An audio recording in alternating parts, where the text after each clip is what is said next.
예, 안녕하십니까. 개혁신당 이준석입니다. 올 한 해 정말 다사다난하다는 말을 할 수밖에 없을 것 같습니다. 그런데 정말 마지막 날까지 대통령의 체포영장 소식이 나와가지고 참 심란합니다. 예, 오랜만입니다. 네, 네. 자, 오늘 체포영장이 나올 거라고는 뭐 상상을 못했으니까, 예. 자, 못했습니다만 일단은 바로 들어갑시다. 예. 자, 체포영장이 발부됐습니다. 공수처에서 체포영장과 그 한남동 관저에 대한 수색영장까지 발부가 됐습니다. 어떻게 평가하십니까? 저는 아무리 여당에서 지금 뭐 내란은 아니다, 계엄이었다, 뭐 이렇게 얘기한다 하더라도 탄핵을 우리가 두 번째 이제 뭐 겪어보는 거 아니겠습니까? 그 노무현 대통령 탄핵을 빼놓고 나면요. 두 번째 네. 겪어보는 건데 그때도 보면은 대중의 어쨌든 이미 판단이 한쪽으로 강하게 쏠린 상황에서는 법원이 그런 어떤 희망 회로에 따른 판단을 내려주기보다는 실제 굉장히 엄격하게 이제 적용해서 판단을 내리는 것 같다 그런 생각이고 저는 윤석열 대통령이 방금 전에 입장을 내 가지고 윤석열 대통령 측에서 이거는 인정할 수 없다는 취지로 얘기했지만은 네. 한 하루 이틀 정도의 식역을 두고 집행을 하려고 하지 않을까 그런 생각이 듭니다. 그 집행을 할지 말지에 대해서는 아직까지 그 공수처가 명확하게 얘기를 하진 않았어요. 그런데 보니까 원칙을 얘기를 했거든요.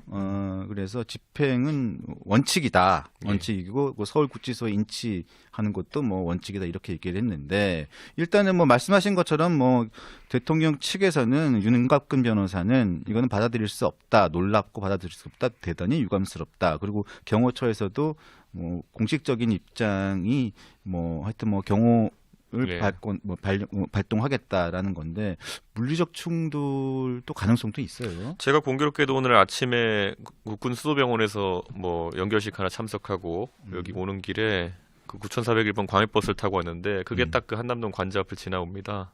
그런데 상당히 긴장감이 흐르는 것을 봤습니다. 사람들이 모이고 있는 것도 이제 보면서 왔거든요. 네.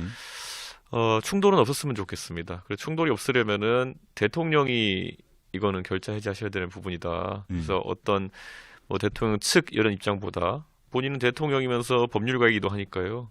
정확한 입장을 밝혀가지고 혼란이 없었으면 좋겠다. 지금 그거 뭐 일부 그 지지자들이 그 관절을 막아 세운다 이런 얘기도 하지만은 그것도 공무집행 방해로 또 나중에 문제될 수 있습니다. 그래서 그런 부분이 지지자한테 이렇게 떠넘기기보다는 대통령께서 결자 해지하시는 모습이 가장 깔끔하다는 생각입니다. 그럼 대통령이 결자 해지한다는 것은 구체적으로 얘기를 하자면 대통령이 출석을 해라.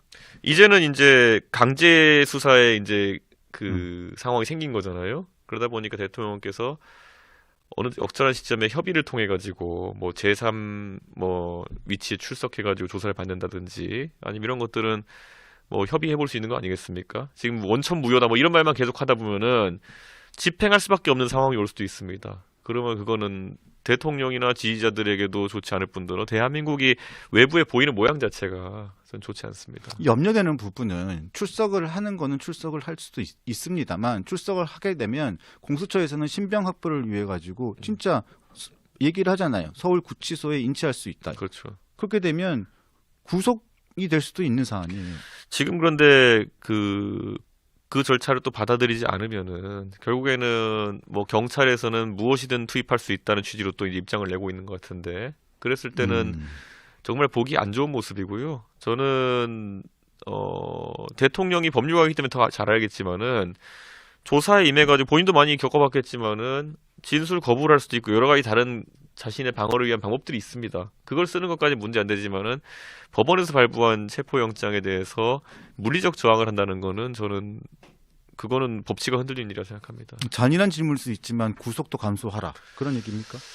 죄가 있으면은 이제 구속의 가능성이 있겠죠. 구속이 원래 그런 용도로 하는 건 아니지만은 우리나라에서는 사전적으로 죄에 대한 판단을 하는 그 용도로 사용되는 게 있지 않습니까? 그런 의미가 있죠. 그렇죠. 그렇게 받아들여지는 부분이 실제로 있죠. 대통령께서도 검사 때 그거 제도를 많이 활용하셨을 겁니다. 음. 사전 구속영장이라는 것들을. 그렇기 때문에 저는 이렇게 생각해요. 예전에 박근혜 대통령이 탄핵 이후에 그 구속이 됐을 때 일부 정치인, 유승민 의원 포함해가지고 일부 정치인들이 이거는 죄의 유무를 따지기보다는 실제로 대통령이라는 사람에 대한 재판이 될 것이기 때문에 방어권을 최대한 보장하는 의미에서 불구속 재판을 해야 된다라고 얘기한 적이 있었지만은 네.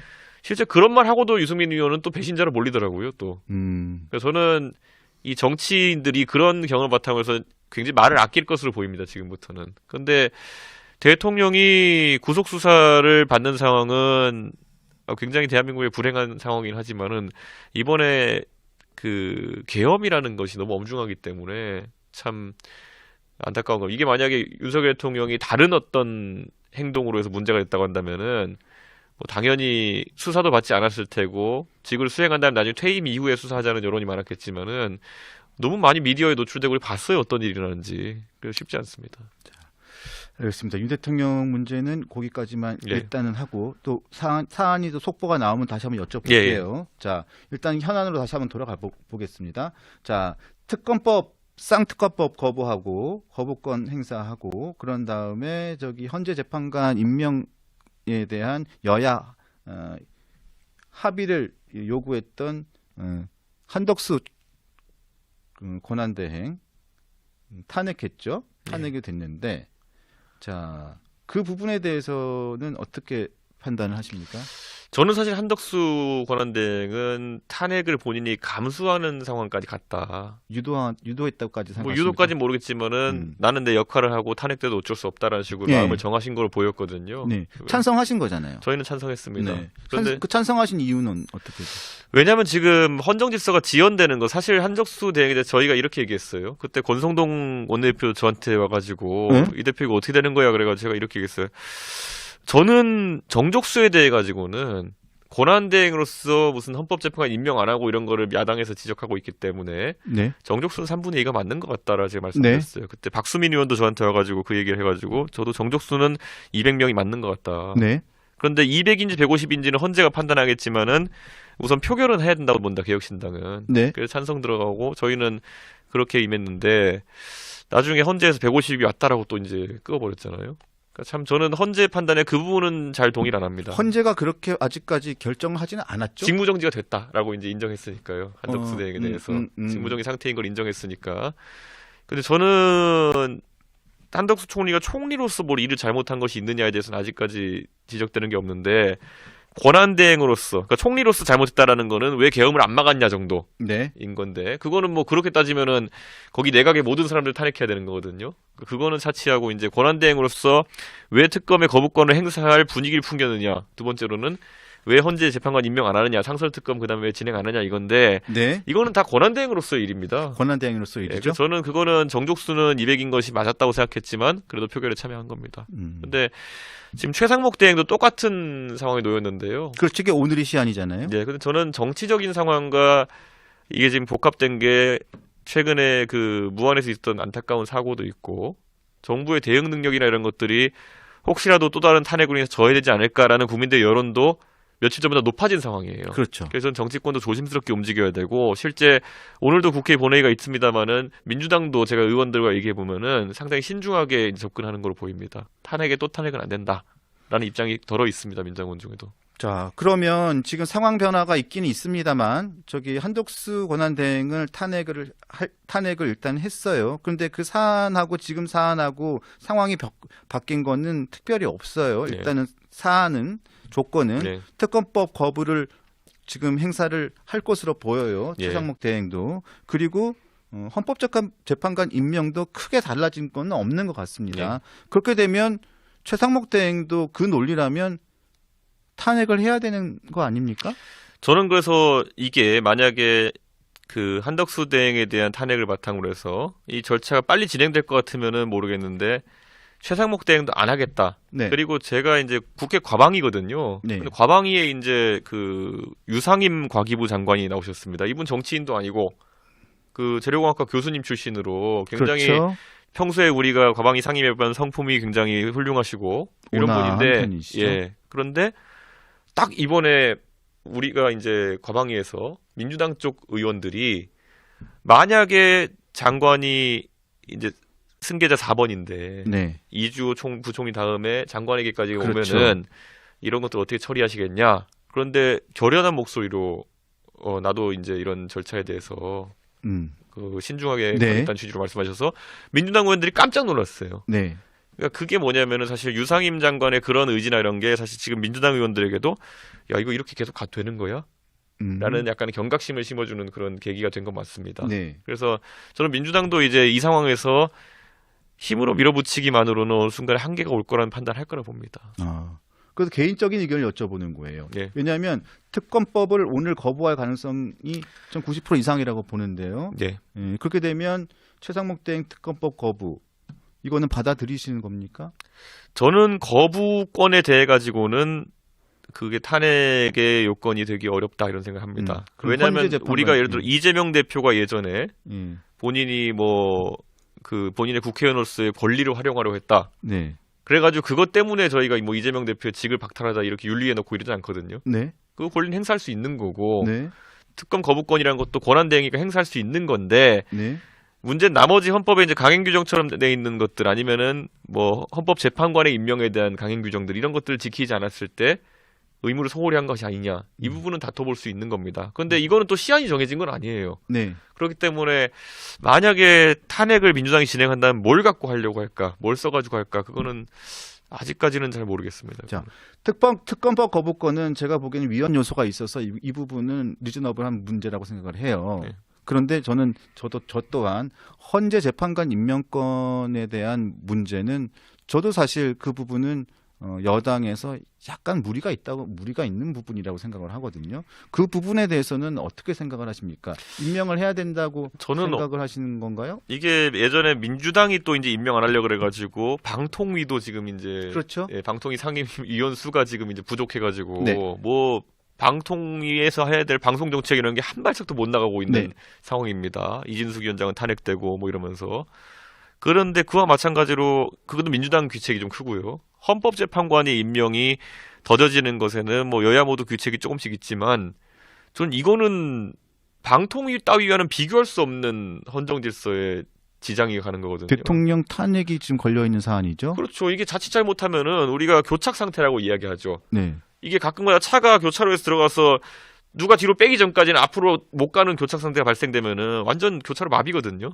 저는 그 상황이 발생하지 않도록 임명은 해야 된다. 네. 그리고 신속하게 해야 된다. 신속하게 해야 된다. 이게 예를 들어 재판관이 갑자기 임명된다 하더라도 가서 헌재의 업무에 적응하고 그리고 또 다시 심리에 참여하고 이러려면 시간이 걸리는 거 아니겠습니까? 네. 저는 신속하게 하지 않으면 그 탄핵 절차 자체도 되게 이상한 방향으로 흐를 수 있다. 네. 좀 그 걱정입니다. 예를 들어서 일각에서 나오는 여야 한 명씩에 대한 임명을 통해서 8명 체제라도 복원시키자. 이 부분에 대해서는 어떻게 생각하세요? 저는 나쁘지 않은 타협이라 봅니다. 하지만 저는 지금 9명을 임명하는 것도 사실 못할 이유는 없다. 네. 저는 이런 생각을 합니다. 지금 국회 몫에서 민주당 몫이 둘이 된다는 것에 대해서 이제 부담을 느끼는 것 같은데 네. 글쎄요. 헌법재판관의 수가 지금 뭐 6명 체제가 불안한 건 사실이고 나중에 또 만약에 이 탄핵 심판이 또 만약 지연돼 가지고 4월이 넘어가게 되면은 또 6인 체제가 체제가 도래하게 되거든요. 근데 네. 그것도 또 불안정하게 되는 겁니다. 그렇기 때문에 이번에 최대한 9명을 채우는 것이 그 탄핵 심판의 안정성에 그 무리가 없는 판단이 아닐까 생각합니다. 일단 8인 체제도 가능은 하다. 하지만 네, 9인 체제가 가장 좋은 방안이다. 근데 그 안에서는 예를 들어서 민주당도 오히려 통큰 합의를 할 수 있는 거겠죠. 민주당 입장에서는 탄핵 심판 절차가 순탄하게 진행되는 것이 중요하다 생각 아닙니까? 네. 그러면은 헌법재판관 중에 예를 들어서 한 명 추천하는 국회 몫에 대해 가지고 통 크게 얘기할 수도 있는 겁니다. 합의해서 추진하자고. 저는 그런 거는 민주당도 좀 협상의 묘를 보여야 되는 부분이 있다 이렇게 생각합니다. 네. 자, 일단은 전직 당 대표였으니까 친정에 대해서 간단하게 여쭤볼게요. 네. 권영세 비대위원장, 권성동 원내대표의 새 지도부 네. 어떻게 평가 간단하게? 뭐 두 분 다 저랑 친하고 또 개인적인 성품이야 다 훌륭하신 분들이니까. 그나마 그 사람들은 제정신 있는 사람이라고 평가했던. 제가 권성동 의원은 윤핵관 중에 제일 정상이라고 말씀드린 적이 있고 네. 권영세 의원은 뭐 두말할 거 없는 신사에 또 전략적 마인드도 있는 분이고 그렇기 때문에 저는 조합은 괜찮지만은 반대로 이분들이 말 그대로 이런 표현이 적절할지 모르겠지만은 이길 수 없는 상황에서 임기를 시작했다. 둘 다. 예. 이기든 상황 관리는 할 수 있대. 그 관리마저도 국민들에게 지탄받는 포지션에서 할 수밖에 없는 상황이다. 그래서 이 두 분은 참 어려운 일을 맡으셨다. 그런 생각입니다. 인선은 어떻게 봤어요? 이양소 총장, 그리고 김재섭, 조정훈 부총장, 뭐 비대위원 인선, 탈당 방지용 같은데요. 탈당 방지용. 예. 탈당 방지용. 가장 원심력이 클 만한 사람들에 대해 가지고 당직으로 우선 묶어두는 효과가 있을 거다. 전 그런 생각이고요. 사실 조직부총장으로 뭐 김재섭 의원 뭐 이렇게 됐던데 보통 김재섭 의원 같이 초선의 개혁적인 인물을 조직 업무로 넣지는 않습니다. 그렇죠. 예, 보통 왜냐면 조직이라는 건요, 이게 잘하려 그러면은, 그러니까 여러 스타일이 잘하려면은 전국을 돌면 술밥 먹고 다니는 자리입니다.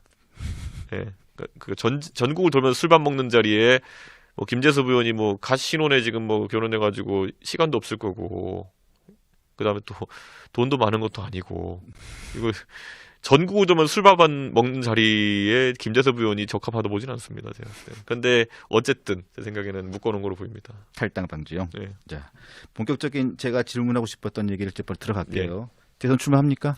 조기 대선이 온다면 조기 대선이 될지 안 될지는 뭐 결정된 건 아니니까요. 온다면 누군가는 준비를 해야죠. 3월 31일이 생일이죠. 네. 그러니까 3월 31일 이후에 만약에 조기 대선이 결정된다면 그렇죠. 출마합니까? 출마하죠. 출마합니까? 예. 네. 개혁신당으로 출마하는 거죠. 네, 개혁신당으로 출마합니다. 국민의힘과의 연대는 없습니까? 연대를 하기에는 국민의힘이 너무 멀리 가고 있습니다. 국민의힘이 당명을 바꾸고 새로운 플랫폼이 온다면 그거 할 거면 지금부터 해도 시간이 없을 텐데요. 그러니까 저는 국민의힘이 지금 백가쟁명식의 아이디어가 나와가지고 그걸 다루고 있는 상황도 아니고요. 네. 결국 한 방향으로 달려가는데 그것이 국민들이 원하는 바랑 또 방향이 달라요. 그래서 너무 멀리 가고 있는 것 같습니다.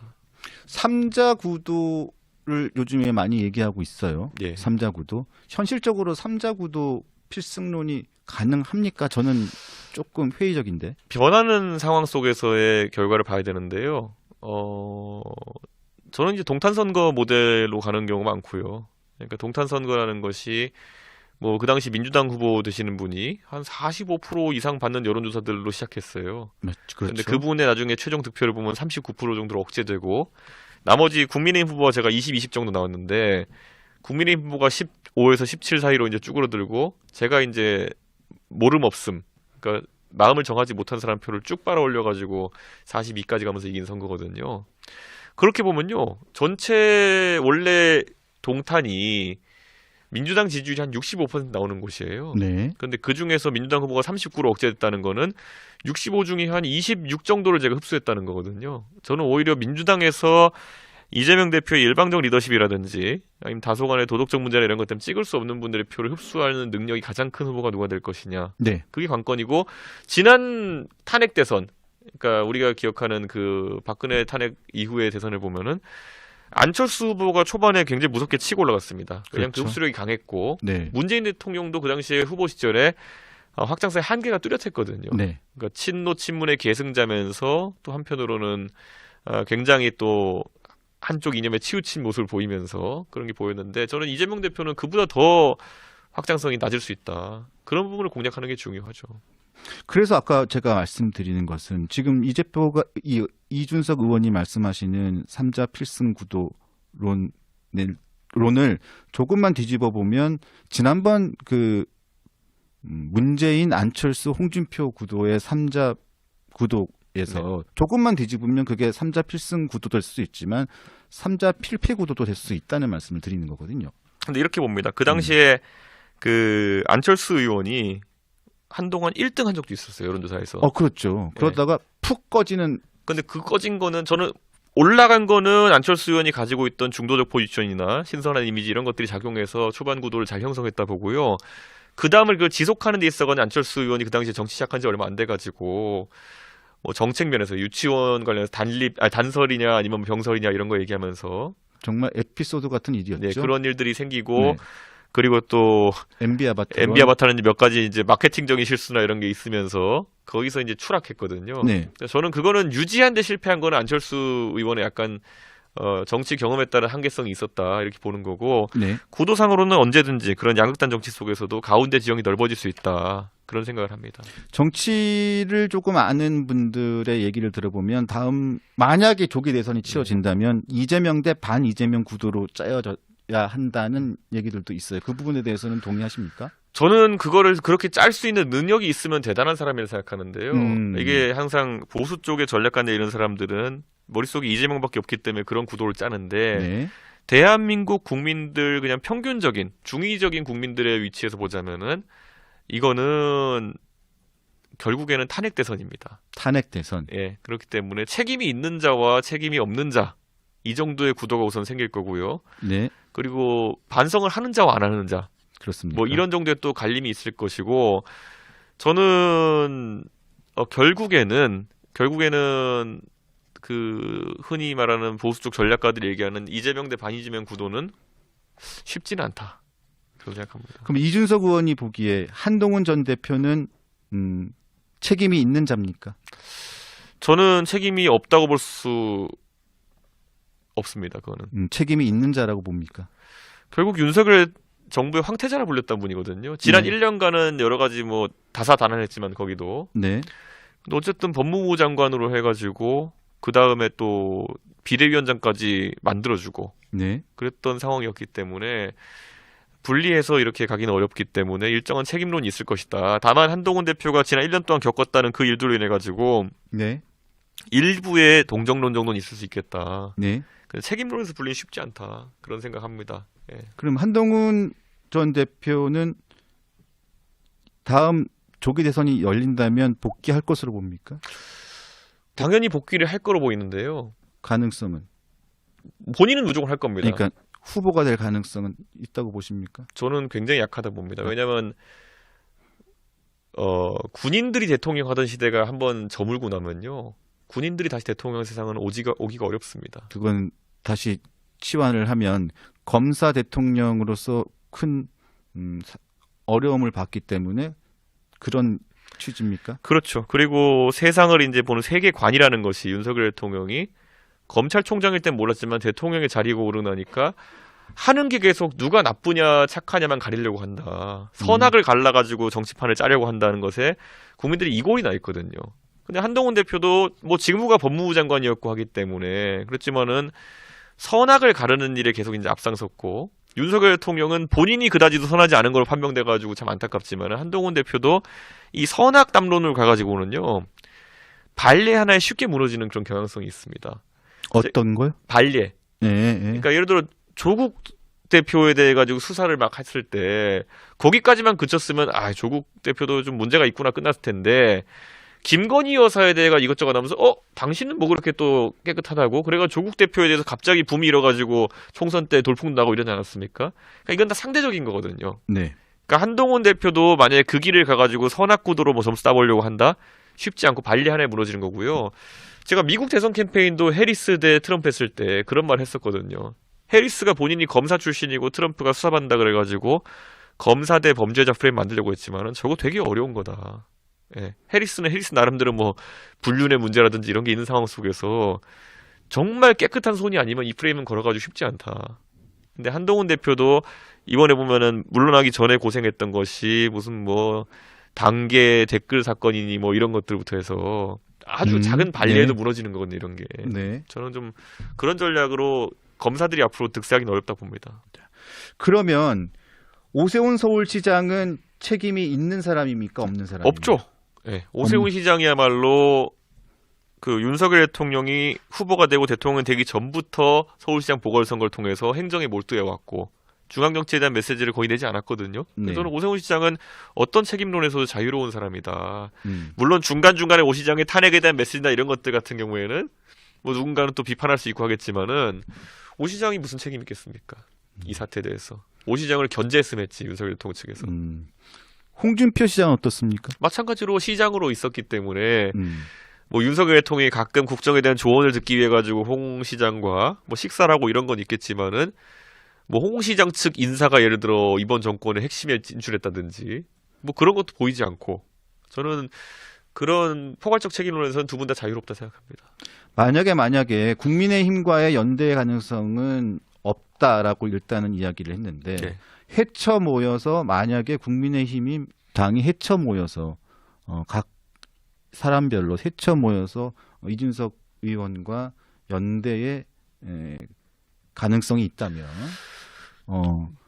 사람으로 본다면 오세훈, 홍준표, 한동훈, 안철수 한 사람만 꼽으라면 연대의 가능성은 누가 하고 있습니까? 저는 안철수 의원이 제일 지금 상황에서는 그 가치 있는 후보라고 생각합니다. 여기서 아니 안철수 의원과는 상극 아닙니까? 안철수 의원이랑 제가 이것저것 티격태격 다투고 할 수 있고 예전에 안철수 의원이 저한테 바른미래당한테 공천 안 주려고 막 이런저런 네. 일을 하고 다 과거의 일입니다. 과거의 일. 저는 항상 제가 노회찬 전 의원이 하신 말씀 중에서 그래 한국과 일본이 평소에 싸울 수 있다.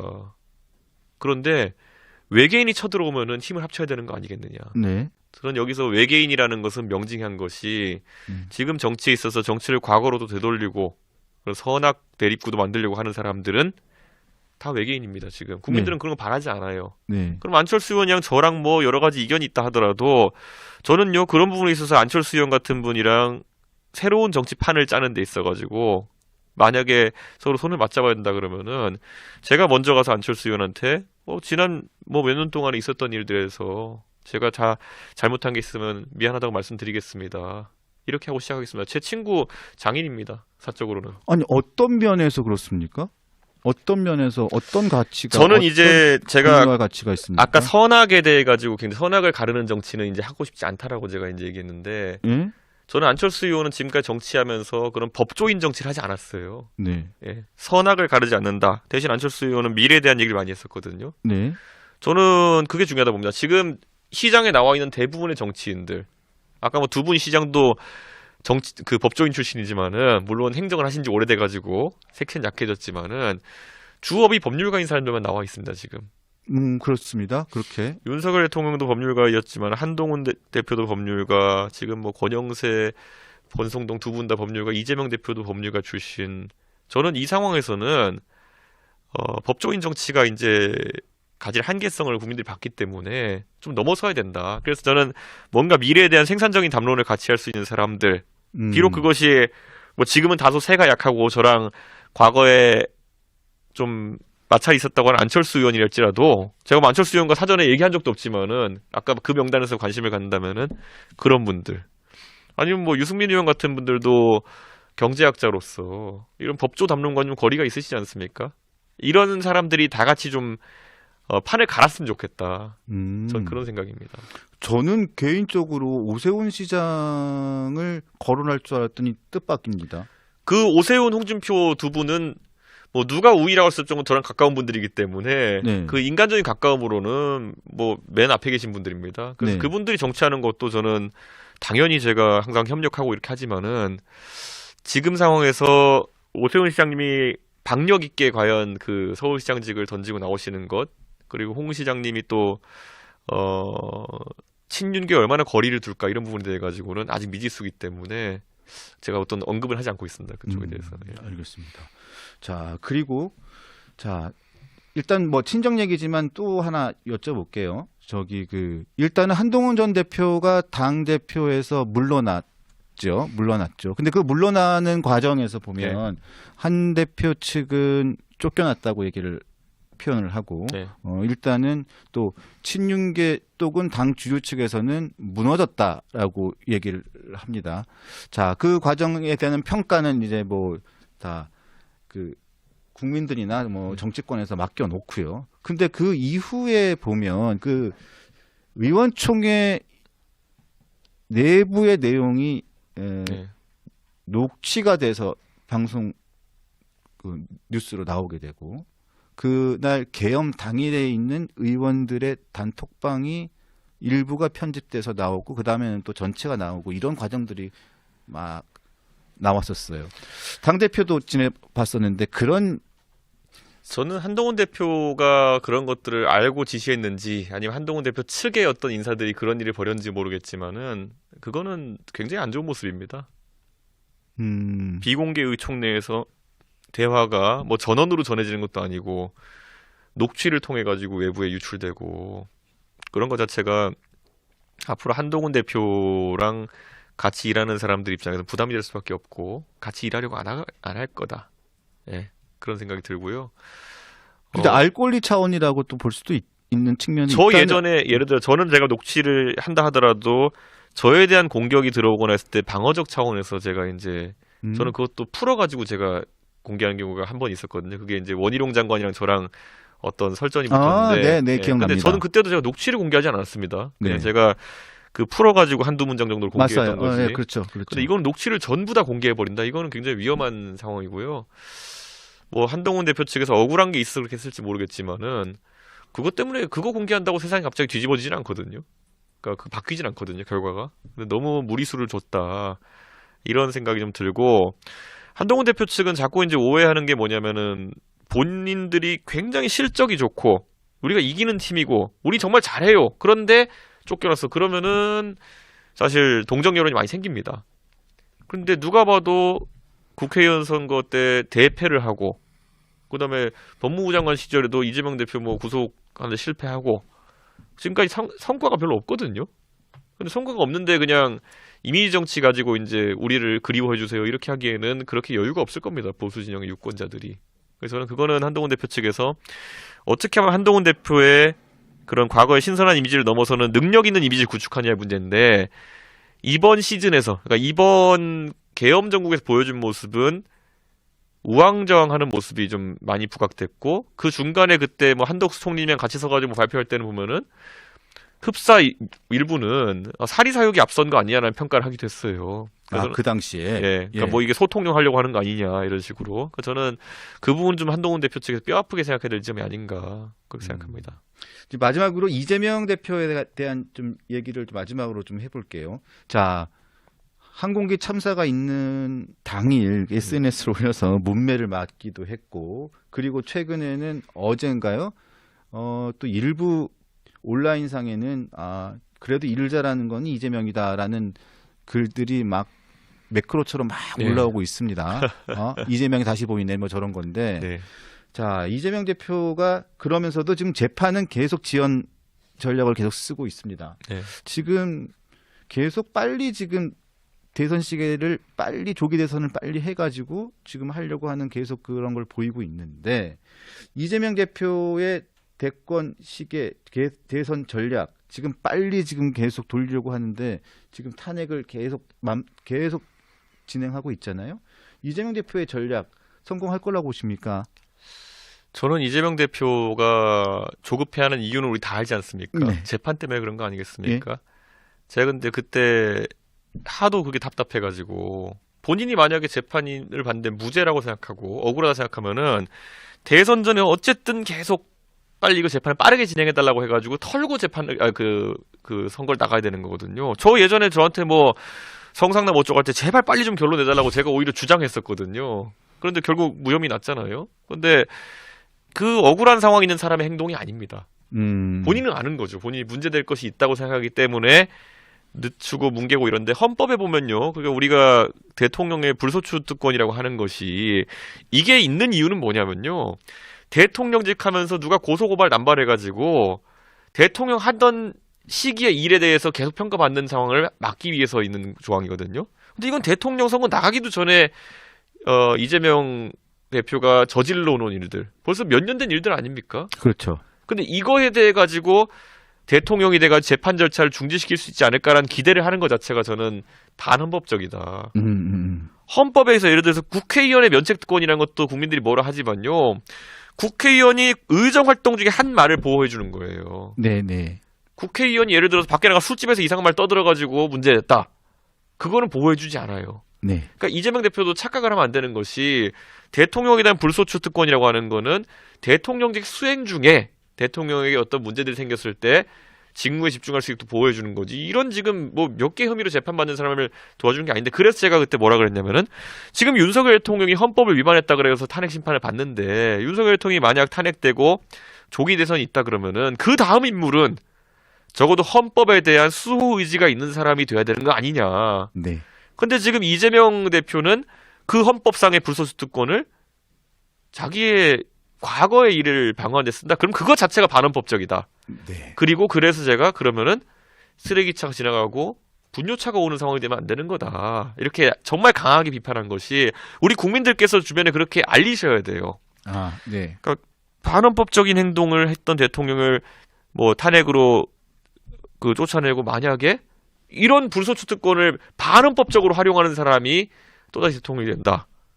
그거는 분뇨차다. 네, 결코 앞에 있었던 그런 대통령보다 낫지 못한 대통령이 될 수밖에 없다. 그래서 우리 대통령들이 정말 이번 선거에서는 전과도 없고 좀 기소도 안 돼보고 이런 사람들에게 좀 관심을 가져야 되지 않을까 그렇게 생각합니다. 보통 그런 분들을 정상인이라고 하죠. 그렇죠. 그리고 이재명 대표가 무슨 지금 있는 건들에서도 이제 5개인가 6개인가 재판을 받고 있지만은 네. 그래서 뭐 별이 5개가 더 붙을지 6개가 붙을지 모르겠지만은 이미 별이 4개입니다. 예. 근데 이거는 되게 심각하게 받아들여야 될 것이 대통령은 우리나라의 통수권자, 통치권자이면서 한편으로는 우리나라의 외부의 우리나라를 표현하는 원수입니다. 그렇죠. 예. 원수가 얼마나 도덕적 어떤 그런 청렴함을 가지느냐 이런 것들도 국격에 상당히 의미가 있지요. 네. 예. 그런데 그런 거를 간과하면은 글쎄요, 참 난감한 상황이 오겠죠. 네, 알겠습니다. 오늘 2024년 마지막 날 마지막 손님으로 나오셔서 정말 감사드리고 그리고 저기 시청자 여러분께 네. 마지막 날 좀 인사 좀 해주시고 예. 1번 카메라 보고 해주시고 또 새해 인사 겸 본인이 하고 드리고 싶은 말씀을 좀 길게 해도 되니까 좀 해주세요. 예, 우리 강펀지 시청자 여러분 항상 이렇게 시청해주셔서 감사하고요. 무엇보다도 2024년 정말 다사다난했던 한 해라고 표현할 수 있을 것 같습니다. 근데 2025년은 정치를 좀 확 바꾸는 그런 한 해가 됐으면 좋겠습니다. 이게 세대 교체, 시대 교체 이런 것들이 다 이루어져야지만이 대한민국을 앞으로 치고 나갈 수 있지 않을까 그런 생각하고요. 이게 위기가 한두 가지가 아닙니다. 정치도 지금 위기고 뭐 하지만은 최근에 제가 통계들을 찾아보면은 교육 통계 같은 것도 위험하고요. 그리고 최근에 코로나 이후에 학생들의 학력 저하 때문에 대한민국이 앞으로 충분한 인재를 공급받지 못한다. 이런 얘기도 나오고 있고 우리가 한 번도 살면서 고민 안 해봤을 여수의 석유화학단지가 위험하다. 그래서 롯데케미칼이 위험하다. 그 다음에 포항에 우리 산업발전과 항상 함께해온 포스코가 쇳물 생산량을 줄여야 된다. 삼성전자가 메모리 반도체 리딩 컴퍼니에서 몇십 년만째 이제 밀려나려고 한다. 뭐 이런 것들.